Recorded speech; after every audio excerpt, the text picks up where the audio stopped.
हातकणंगले तालुक्यातील रेंदाळ इथल्या दत्त सहकारी पतसंस्थेचा नामविस्तार सोहळा आयोजित करण्यात आला। या पतसंस्थेचं भाऊसाहेब पाटील दत्त सहकारी पतसंस्था असा नामविस्तार करण्यात आला। या कार्यक्रमाला अहिल्यानगरचे खासदार निलेश लंके, आमदार सतेज पाटील, माजी खासदार राजू शेट्टी यांची प्रमुख उपस्थिती होती।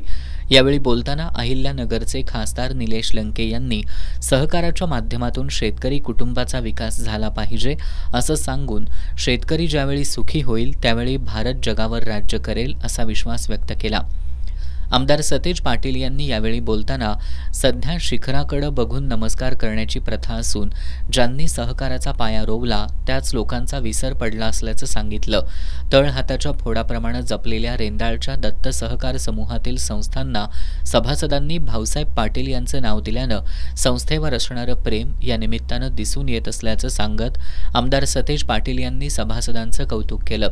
पतसंस्था सहकारी संस्था चालवणं एवढी सोपी गोष्ट नाही, तरी सुद्धा भाऊसाहेब पाटलांसारख्या लोकांमुळे या संस्था चांगल्या चालल्या आहेत। जुन्या लोकांनी सहकाराचा पाया घट्ट रोवला, त्यामुळे आपल्याला आता चांगलं फळ मिळत असल्याचं त्यांनी सांगितलं। शक्तीपीठ महामार्ग हा रद्द झालाच पाहिजे अशी आपली भूमिका त्यांनी यावेळी स्पष्ट केली। माजी खासदार राजू शेट्टी यांनी आपल्या मनोगतामध्ये सध्या सुरू असलेल्या इराण-अमेरिका युद्धामध्ये आपण इराणला साथ दिली नाही हे दुर्दैव असल्याचं सांगितलं। आखाती देशातील व्यापार सध्या थांबला असल्यानं निर्यात पूर्ण थांबली आहे। एकीकडे नैसर्गिक आपत्तींमुळे शेतकरी संकटात सापडले असतानाच आता निर्यात थांबल्यानं शेतकऱ्यांचं नुकसान होत आहे आणि अशा वेळी शासन कोणतीही मदत करत नसल्याचा आरोप त्यांनी यावेळी केला। यावेळी माजी आमदार राजीव आवळे, अशोक स्वामी, गोकुळचे विश्वास पाटील यांनीही आपली मनोगत व्यक्त केली।